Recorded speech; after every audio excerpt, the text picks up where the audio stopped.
നമസ്കാരം. കരുത്തുറ്റ സ്ത്രീകളുടെ മനസ്സറിഞ്ഞ വേദി, ഇത് red carpet. So let's begin the show. This is red carpet. ഇന്നും സുദീപേട്ടനും സോഫി ചേച്ചി ഇവിടെ റെഡി ആയിട്ട് ഇരിക്കുന്നുണ്ട്. അപ്പോൾ അവരുടെ വിശേഷങ്ങളിലേക്ക് നമുക്ക് കടക്കാം. രണ്ടുപേരും ഒരിക്കൽ കൂടി സ്വാഗതം ചെയ്യുന്നു. നിങ്ങളുടെ വിശേഷങ്ങൾ കേട്ട് സമയം പോയതറിയാതെ നമ്മളിങ്ങനെ മനോഹരമായിട്ട് മുന്നോട്ട് പോയിക്കൊണ്ടിരിക്കുകയാണ്. ചേട്ടൻ്റെ ഈ അടുത്ത് നമുക്ക് എല്ലാവരും കേട്ട് വിഷമിച്ചൊരു വാർത്തയായിരുന്നു നമ്മുടെ ഇടവ ബഷീർ, അദ്ദേഹത്തിൻ്റെ ഒരു മരണം. അപ്പോൾ അതേ വേദിയിൽ സുദീപേട്ടൻ ഉണ്ടായിരുന്നു. സുദീപേട്ടൻ എഴുതിയൊരു റൈറ്റപ്പ് ഒക്കെ നമ്മൾ വായിച്ചു. അപ്പോൾ ഒരുപാട് പ്രേക്ഷകർ വായിച്ചിട്ടുണ്ടാവും, പക്ഷെ അറിയാത്ത കുറേ പേരും ഉണ്ടാവും. അപ്പോൾ അത് അദ്ദേഹത്തോടുള്ളൊരു സ്റ്റേജ് എക്സ്പീരിയൻസ്, അല്ലെങ്കിൽ എന്താണ് അദ്ദേഹത്തെക്കുറിച്ച് ഓർക്കുമ്പോൾ, അല്ലെങ്കിൽ ആ ഒരു നിമിഷത്തിൻ്റെ കാര്യം? അതൊരു മറക്കാൻ പറ്റാത്ത നിമിഷമാണ്. നമ്മുടെ കൺമുന്നിൽ നമ്മളോട് അത്രയും നേരം സംസാരിച്ചുകൊണ്ടിരുന്ന, നമ്മൾക്ക് വർഷങ്ങളായിട്ട് അടുത്തറിയാവുന്ന ഹൃദയബന്ധമുള്ള ഒരാൾ നമ്മുടെ കൺമുന്നിൽ, അതും പാടിക്കൊണ്ട് മറിഞ്ഞ് വീഴുക, അവിടെ ജീവൻ വെടിയുക എന്നൊക്കെ പറയുന്നത് നമ്മൾ സ്വപ്നങ്ങളിൽ മാത്രം എന്ന് പറയില്ല, അല്ലെങ്കിൽ അങ്ങനെ ഒരു എവിടെയെങ്കിലും ഡ്രാമാറ്റിക് അല്ലെങ്കിൽ സിനിമാറ്റിക് ആയിട്ടുള്ള ഒരു സിറ്റുവേഷനാണ്. ഇതിപ്പോൾ അത്രയും അടുപ്പമുള്ള ഒരാൾക്ക് സംഭവിക്കുമ്പം ആ ആഘാതം കുറച്ചുകൂടെ കൂടുതലായിരിക്കും. ബഷീർ ഖാൻ എന്ന് പറയുന്നത് മലയാള സംഗീത രംഗത്ത്, പ്രത്യേകിച്ച് സ്റ്റേജ് ഗാനമേള രംഗത്ത് വലിയ വിപ്ലവങ്ങൾ കൊണ്ടുവന്നിട്ടുള്ള ഒരു ആർട്ടിസ്റ്റാണ്. അപ്പോൾ ആ സ്റ്റേജിൽ അദ്ദേഹത്തോടൊപ്പം പാടാൻ എനിക്കും അവസരം ഉണ്ടായിരുന്നു. അപ്പോൾ ഞാൻ ആദ്യം 1-2 പാട്ടുകൾ പാടി, പിന്നെ ഒരു പാട്ടിന് വേണ്ടി കാത്തു നിൽക്കുകയാണ്. അപ്പോൾ അദ്ദേഹം പാടിയിട്ട് വേണം അടുത്ത പാട്ട് എനിക്ക് പാടാൻ. അങ്ങനെ കാത്തു നിൽക്കുന്ന സമയത്ത് ഇപ്പോൾ പാടി മുഴുമിക്കുന്നതിന് ഒരു വരിക്ക് മുമ്പാണ് വീഴുന്നത്. അപ്പോൾ ഈ ഇൻസ്ട്രുമെന്റ് വായിക്കുന്നവർക്ക് പോലും റിയലൈസ് ചെയ്യാൻ പറ്റിയില്ല വീണു എന്നോ പാട്ട് നിന്ന്. അപ്പോൾ ആ വീഴുന്ന സമയത്ത് പാട്ടിന്റെ ഓർക്കസ്ട്രേഷൻ ബാക്കിൽ കേൾക്കാം. നമ്മൾ ആ വീഡിയോ കണ്ടാൽ അറിയാം, ഒരു ബാക്ക്ഗ്രൗണ്ട് മ്യൂസിക്കോട് കൂടി. അപ്പോൾ അതൊരു വലിയൊരു സങ്കടം നിറഞ്ഞ ഒരു സിറ്റുവേഷനാണ്. പിന്നെ എല്ലാവരും പറയും വേദിയിൽ ഒരു കലാകാരൻ വിടവാങ്ങുന്നത് ഏറ്റവും ഭാഗ്യമാണ്. അത് കാൽപ്പനികമായിട്ട് അങ്ങനെ പറയാം, പക്ഷേ അദ്ദേഹത്തെ സ്നേഹിക്കുന്നവർക്കും അദ്ദേഹത്തിൻ്റെ കുടുംബത്തിനും ഒക്കെ അതൊരു തീരാവേദനയാണ്. നമുക്കിപ്പോൾ അത് ഓർക്കാൻ പറ്റുന്നില്ല ആ രംഗം. എന്തായാലും ആ ഒരു എക്സ്പീരിയൻസ് നമ്മളുമായിട്ട് ഷെയർ ചെയ്തതിന് ഒരുപാട് സന്തോഷം. ഇനി ഞാൻ നിങ്ങൾക്ക് 2 പേർക്കും കൂടി ഒന്നും കൂടി കുറച്ച് കളിച്ചിരിച്ച് തമാശകളുമായിട്ട് പോകാനായിട്ട് ഒരു റാപ്പിഡ് ഫയർ ക്വസ്റ്റ്യൻ എടുക്കാം. ഓക്കെ. ഇതെന്ന് പറഞ്ഞു കഴിഞ്ഞാൽ അങ്ങനെ ഭയങ്കര വലിയ ജനറൽ നോളേജ് അങ്ങനെയൊന്നുമല്ല, നിങ്ങളുടെ ലൈഫുമായിട്ട് റിലേറ്റ് ചെയ്ത കുറച്ച് സംഭവങ്ങൾ. പക്ഷേ പണിഷ്മെന്റ് ഉണ്ടോ? പണിഷ്മെന്റ് ഇല്ല. പെട്ടെന്ന് പറയണം. പിന്നെ സത്യസന്ധമായിരിക്കണം ആൻസർ. ആദ്യം നമുക്ക് സുദീപേട്ടനിൽ തുടങ്ങാം. അങ്ങനെയാണല്ലേ. സൂപ്പർ ഹിറ്റ് ആവാതിരുന്നിട്ടും നിങ്ങൾക്ക് ഇഷ്ടപ്പെട്ട ഒരു സിനിമ? സാഗരം സാക്ഷി. ഓക്കെ. മരിച്ചു പോയ ഒരാളെ കാണാൻ ഒരു അവസരം കിട്ടിയാൽ ആരെ കാണാനായിരിക്കും നിങ്ങൾ ആഗ്രഹിക്കുക? ദേവരാജ മാസ്റ്റർ.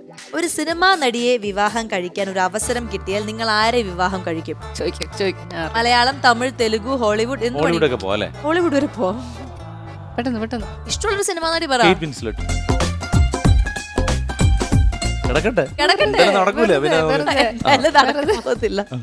5 വർഷം ഫ്രീ ആയിട്ട് കിട്ടുമെന്ന് അറിഞ്ഞാൽ നിങ്ങൾ ഇതിലേത് തെരഞ്ഞെടുക്കും? ഞാൻ കുറച്ച് സംഭവം പറയും. ഒന്ന് പെട്രോൾ, ഒന്ന് ഫുഡ്, ഒന്ന് നമ്മുടെ ഗ്യാസ് LPG. ഫുഡ് 5 വർഷം ഫ്രീ ആയിട്ട് കിട്ടും എന്ന് പറഞ്ഞാൽ ഫുഡ് തെരഞ്ഞെടുക്കും. ഗ്യാസും ഒക്കെ മേടിച്ചിട്ട് ഫുഡ് ഉണ്ടാക്കാനല്ലേ? അതിനേക്കാളും ഫുഡ് കിട്ടിയാൽ പിന്നെ അതുപോലെ. പെട്രോൾ നമ്മൾ കടയിലൊന്നും പോകുന്നില്ല, ഫുഡ് വീട്ടിൽ കൊണ്ട് തരുമല്ലേ? അല്ല, ഫുഡ് കഴിച്ചിട്ട് മിണ്ടാതിരുന്നാ മതിയോ? പോണ്ടേ സ്ഥലത്ത് പണിയെടുക്കാൻ പോണ്ടേ? ഓക്കെ. അപ്പൊ എന്തായാലും ഫുഡാണ് ചേട്ടൻ ആവശ്യം. ഓക്കെ. ഇനി യെസ് ഓർ നോ ക്വസ്റ്റ്യൻ ആണ്. യെസ് ഓർ നോ മാത്രം പറഞ്ഞാൽ മതി. ഫിലിമിൽ പാടാൻ ഞാൻ അവസരം ചോദിച്ചിട്ടുണ്ട്. ഉണ്ട്. നിങ്ങൾ ഒരു പഠിപ്പിസ്റ്റ് ആയിരുന്നോ? ഗ്രാജുവേഷൻ വരെ യെസ്. ഗ്രാജുവേഷൻ വരെ യെസ്. അത് കഴിഞ്ഞോ? അത് കഴിഞ്ഞിട്ട് പിന്നെ താല്പര്യം പോയി. ഓക്കെ. ഇനി ചേച്ചിയുടെ ആണ്. മറ്റുള്ളവർ നിങ്ങളുടെ ഹസ്ബൻഡിൽ ആദ്യം ശ്രദ്ധിക്കുന്നത് എന്താണ്? ചേച്ചി കണ്ടിട്ടുള്ളത്, നിങ്ങൾ ശ്രദ്ധിച്ചിട്ടുള്ളത്? സ്വഭാവം. അതാണ് ശ്രദ്ധയിൽപ്പെട്ടിട്ടുള്ളത്. ഇനി ഇതില്ലെങ്കിൽ എനിക്ക് ജീവിക്കാൻ കഴിയില്ല. കുറച്ച് സാധനങ്ങൾ: money, mobile phone, husband. Naughty boy. Husband ഇല്ലാതെ ജീവിക്കാൻ പറ്റില്ല, അതങ്ങ് തീരുമാനിച്ചു. ഇനി സിംഗർ ആയിരുന്നില്ലെങ്കിൽ നിങ്ങളുടെ ലൈഫ് പാർട്ട്ണറിന് ഏത് പ്രൊഫഷൻ ആയിരിക്കും സ്യൂട്ട് ചെയ്യുക? കുറച്ച് മാന്യമായിട്ടുള്ള പറയണം. ഏത് ജോലിയായിരിക്കും? ഒരു സ്കൂളിലെ സാറല്ലേ, ഒരു നല്ലൊരു അധ്യാപകൻ, ഒരു മാഷ്. ഇനി ചേച്ചിയുടെ എസ് ഓർ നോ ആണ്. Yes or no. പബ്ലിക് എക്സാമിൽ ഫെയിൽ ആയിട്ടുണ്ടോ? ഇല്ല. നോ. ഓക്കെ. ബസ്സിൽ ടിക്കറ്റ് ഇല്ലാതെ യാത്ര ചെയ്തിട്ടുണ്ടോ? ഇല്ല. പാർട്ട്ണർ കള്ളം പറഞ്ഞാൽ അത് പെട്ടെന്ന് മനസ്സിലാക്കാൻ പറ്റുമോ? പറ്റും. എന്റെ ക്വസ്റ്റ്യൻ കഴിഞ്ഞു. ഇത്രയും ക്വസ്റ്റ്യൻ എൻ്റെ കയ്യിലുണ്ടായിരുന്നുള്ളൂ. അങ്ങനെ വളരെ ഗംഭീരമായിട്ട് നിങ്ങളുടെ മനസ്സറിയാനും കൂടി പറ്റിയ ഒരു സെഗ്മെന്റ് ആയിരുന്നു. അപ്പൊ ഇനി ഞാൻ നിങ്ങൾക്ക് 2 പേർക്കും കൂടി ചേർന്നിട്ട് ഒരു സമ്മാനം കൂടി എന്റെ കയ്യിലുണ്ട്, അതും കൂടി ഞാൻ തരാം. ഓക്കെ. പക്ഷെ അതിനുമ്പ് നമുക്കൊരു ഡാൻസ് കണ്ടാലോ, ചേച്ചിയുടെ ഡാൻസ് കാണാത്ത എന്താഘോഷം അല്ലേ? ചേച്ചി ഒരു ഡാൻസ് ചെയ്യണം, സുദീപേട്ടൻ പാടും, അതായത് സുദീപേട്ടൻ പാടുന്നതിന് ഒരു ഡാൻസ്, അപ്പൊ നിങ്ങൾ തമ്മിലൊരു കോംബോ വരുമല്ലോ. കൃഷ്ണചന്ദ്ര രാധാമോഹന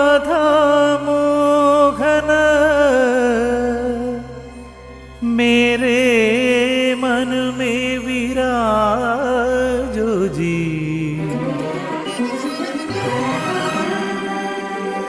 मेरे मन में विराजो जी.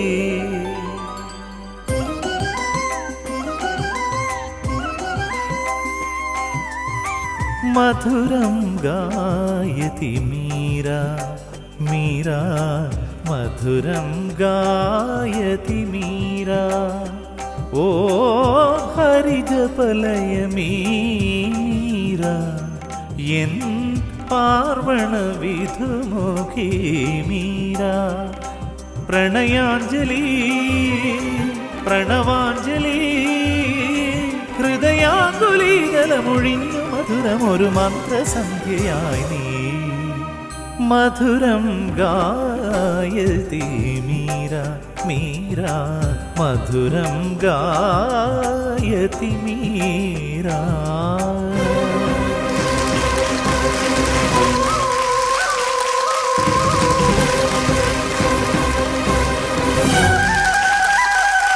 അപ്പോൾ നമ്മുടെ റെഡ് കാർപ്പറ്റിന്റെ ഇന്നത്തെ അതിഥി എന്ന് പറഞ്ഞു കഴിഞ്ഞാൽ ഒരു മിടുക്കിയായ ഒരു പാട്ടുകാരിയാണ്, നർത്തകിയാണ്, അങ്ങനെ ഒരു മൾട്ടി ടാലന്റഡ് എന്ന് വേണമെങ്കിൽ നമുക്ക് പറയാം.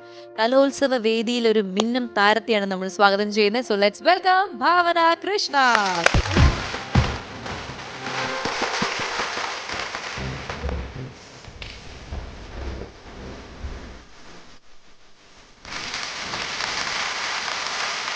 അപ്പോൾ റെഡ് കാർപ്പറ്റിലേക്ക് സ്വാഗതം. താങ്ക് യു ചേച്ചി. എന്തൊക്കെയുണ്ട് വിശേഷം ഭാവന? സുഖമായിട്ട് പോകുന്നു. സുഖമായിട്ട് പോകുന്നു. എന്താണ് ഈ വയലിൻ എത്ര നാളായി പഠനം തുടങ്ങിയിട്ട്? ഞാൻ 3 വയസ്സ് തൊട്ട്, അച്ഛൻ കൊച്ചിലെ തൊട്ട് വയലിൻ പഠിച്ചിട്ടുണ്ട്. അച്ഛനാണ് വയലിന്റെ ഒരു ഗുരു? അതെ, ബേസിക് എല്ലാം അച്ഛനാണ് പറഞ്ഞു തന്നത്. ആ. എൻ്റെ ഓർമ്മ വെച്ച നാളെ തൊട്ടേ അച്ഛൻ ഇങ്ങനെ വീട്ടില് സംഗീതം ഫ്രീ കിട്ടുമ്പോൾ എല്ലാം ഒന്നെങ്കിൽ വയലിൻ വായിക്കും, അല്ലെങ്കിൽ കച്ചേരികൾ വെക്കും, റെക്കോർഡ് വെക്കും, കൺസേർട്സ് എല്ലാം പോയി കേൾക്കും. അപ്പൊ അങ്ങനെ കണ്ടു വളർന്ന ആ ഒരു മ്യൂസിക് ഫീൽഡിലേക്ക് താല്പര്യം. 3 വയസ്സിൽ വയലിൻ പഠിക്കാൻ ഒക്കെ തുടങ്ങിയപ്പോ, അതായത് ആ ഒരു കുറച്ച് ബുദ്ധിമുട്ടല്ലേ വയലിൻ പഠിക്കാനും അതിന്റെ ഒരു ഇതൊക്കെ?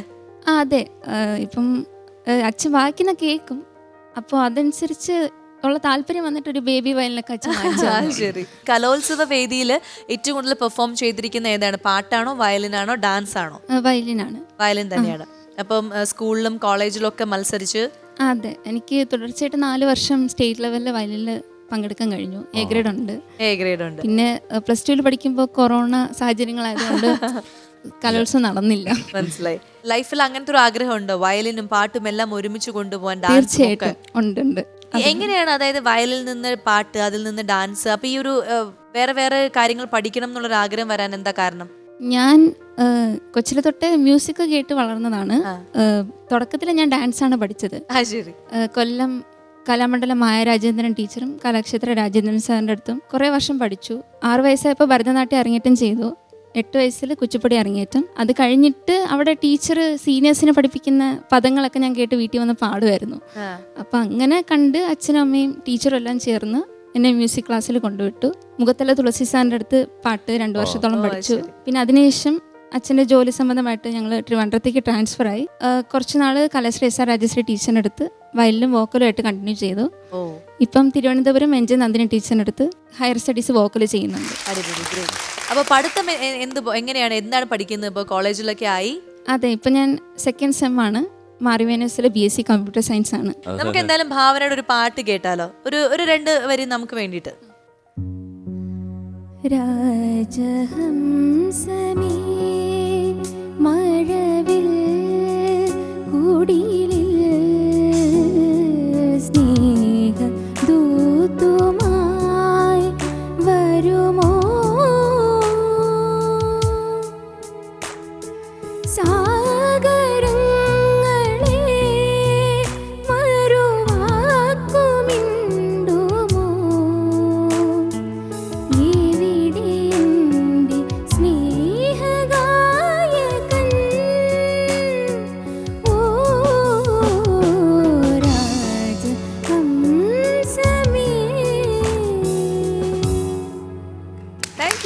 ഭാവന, അടിപൊളി. നമുക്ക് പേരൻസിനെ കൂടി ഒന്ന് പെട്ടെന്ന് പരിചയപ്പെടാം. നമസ്കാരം, എല്ലാവർക്കും റെഡ് കാർപ്പറ്റിലേക്ക് സ്വാഗതം. അച്ഛനാണ് അല്ലേ? ശരി, അപ്പൊ അദ്ദേഹത്തെ തന്നെ പരിചയപ്പെടാം. പേര് പറയൂ അച്ഛൻ. എൻ്റെ പേര് സുനിൽ പൈ. സുനിൽ പൈ. അപ്പൊ അച്ഛനാണ് ആദ്യം വയലിന്റെ ആദ്യ പാഠങ്ങൾ പഠിപ്പിച്ചത് എന്നൊക്കെ പറഞ്ഞു. അപ്പോൾ എങ്ങനെയുണ്ട്, പഠിക്കാൻ മിടിക്കുകയാണോ? വയലിനൊക്കെ പെട്ടെന്ന് പഠിച്ചെടുക്കുന്ന ആളാണോ? ഇത് യാദൃച്ഛ്യമായിട്ട് ഒരു ഇതിൽ വയലിലോട്ട് അവൾ വന്നതാണ്. കാര്യം ഞാൻ ചെറുപ്പം മുതലേ ഈ സംഗീതത്തിൽ റേഡിയോ ആണ് നമ്മുടെയൊക്കെ പ്രായത്തിൽ, ചെറിയ പ്രായത്തിൽ ആകെയുള്ളൊരു ഇത്. അന്നേരം ഈ റേഡിയോയിൽ ഈ ശബ്ദം കേട്ടിട്ട് ഈ വയലിൻ്റെ സൗണ്ട് കേൾക്കുമ്പോൾ ഒരു അട്രാക്ഷൻ. വീട്ടിൽ സംഗീതം അറിയാവുന്നവരൊക്കെ ഉണ്ട്. അച്ഛൻ നന്നായിട്ട് പാടുമായിരുന്നു. പിന്നെ അമ്മൂമ്മ പാട്ടുകളൊക്കെ അവർക്ക് അറിയാവുന്ന പോലെ പാട്ടുകളൊക്കെ പാടും. അതൊക്കെ കേട്ട് പരിചയമുണ്ട്. അന്നേരം റേഡിയോയിൽ ഈ വയലിൻ കേട്ടിട്ട് ഈ ശബ്ദം കേട്ടിട്ട് എന്താണെന്ന് അന്വേഷിച്ച് അങ്ങനെ പലരോടും ചോദിച്ച് ഉത്സവപ്പറമ്പിൽ പോയി ഇത് കണ്ട് മനസ്സിലാക്കി. അങ്ങനെ മാവേലിക്കര സതീഷ് ചന്ദ്ര സാർ കായംകുളത്തിനടുത്ത്, അന്നേരം അദ്ദേഹമാണ് ആദ്യത്തെ ഗുരുനാഥൻ. എന്തായാലും അച്ഛൻ്റെ ആഗ്രഹവും മകൾ ഇങ്ങനെ ഓരോന്നായിട്ട് സാധിക്കുകയാണ്. സന്തോഷമായിട്ട് ഇനിയും ഒരുപാട് ഉയരങ്ങൾ കീഴടക്കാനുള്ളൊരു മിടുക്കിയാണ്. അച്ഛനെ പരിചയപ്പെടാൻ സാധിച്ചതിൽ നമുക്ക് സന്തോഷം. ഇനി ഇതാരാണ്? ജോത്സ്ന. ജോത്സ്ന. ജോത്സ്ന ഏത് ക്ലാസ്സിലാ? ഇപ്പൊ 6ാം ക്ലാസ്. 6ലാണ്. പാട്ട് പഠിക്കണ്ടോ? ഉണ്ട്. പാട്ട് മാത്രമേ ഉള്ളോ? അത് ഡാൻസ്, വയലിനൊക്കെ ഉണ്ടോ? വയലിനും ഉണ്ട്, കീബോർഡും ഉണ്ട്. ആഹാ, വയലിനും കീബോർഡും ഉണ്ട്. കൊള്ളാം. അപ്പൊ ഇനി അടുത്ത പ്രാവശ്യം വരണം കേട്ടോ, ഇവിടെ നമുക്ക് ഇരിക്കണം. Okay, yes. ഇനി ഇതാ അമ്മയാണ്. ഇത് കുഞ്ഞനീത്തി അല്ലേ? കുഞ്ഞനീത്തിയുടെ പേരെന്താ? പ്രഫുല്ല. പ്രഫുല്ല. അത് വെറൈറ്റി പേരാണല്ലോ. ഹായ് പ്രഫുല്ല. ഹായ്. ഇനി നമുക്ക് അമ്മയുടെ കയ്യിൽ മൈക്ക് കൊടുത്തു, അമ്മയെ പരിചയപ്പെടാം. അമ്മയുടെ പേര്? എൻ്റെ പേര് ശ്രീജ. ശ്രീജ. അമ്മ എന്താണ് കലാപരമായിട്ട് എന്തെങ്കിലും ഉണ്ടോ? പാട്ട്, ഡാൻസ്, വയലിൻ? ഞാൻ ആസ്വദിക്കും. ആസ്വദിക്കും. അപ്പൊ എല്ലാവരെയും പരിചയപ്പെടാൻ സാധിച്ചതിൽ ഒരുപാട് സന്തോഷം. പ്രഫുല്ല, നമുക്ക് ചേച്ചിയുടെ പാട്ട് കേട്ടാലോ? റെഡിയല്ലേ? റെഡിയാണോ? ഓക്കെ. അപ്പൊ ഭാവന, ഓൾ ദി ബെസ്റ്റ്.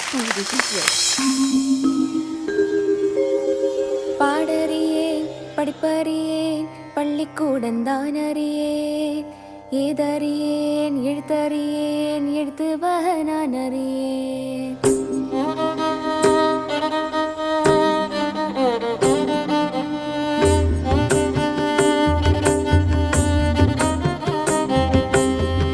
எட்டில எழுதவில்லை, எழுதி வச்சு பழக்கமில்லை, இலக்கணம் படிக்கவில்லை, தலக்கணமோ எனக்கு இல்லை.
படிப்பறியே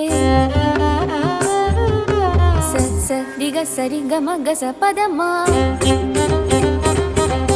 மா மா பதம பதனி தம பதனி பதனி சரி கசனி தம பதனி சந்தி த பத நிதம பதம கம பதம கம கச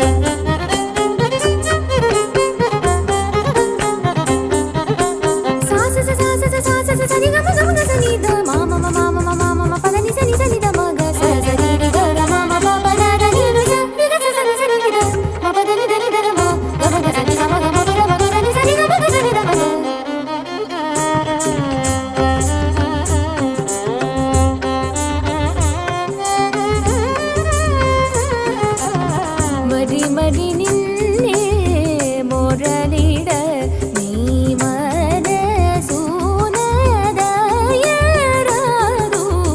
മടി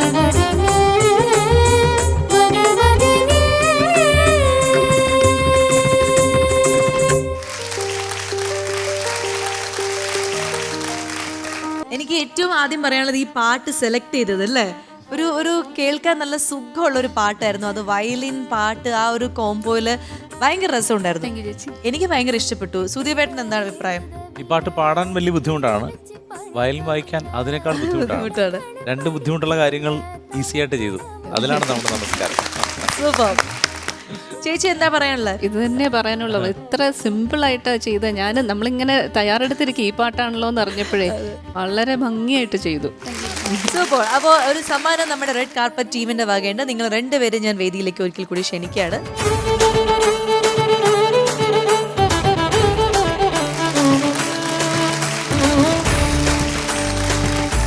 സോ ഭാവന, നമ്മുടെ പ്രേക്ഷകരോട് എന്തെങ്കിലും പറയാനുണ്ടോ?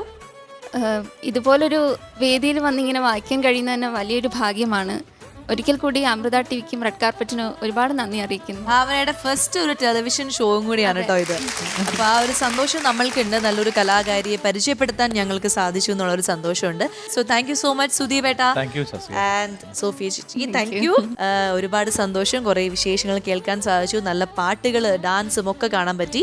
അപ്പോൾ അടുത്ത എപ്പിസോഡിൽ പുതിയ അതിഥിയും പുതിയ പെർഫോമറുമായിട്ട് ഞാൻ ഇവിടെ തന്നെ ഉണ്ടാവും. അപ്പോൾ അടുത്ത എപ്പിസോഡ് കാണാം. അതുവരെ എല്ലാവരും സുഖമായി സന്തോഷമായി ഉറങ്ങൂ. Take care and bye bye. This is Red Carpet.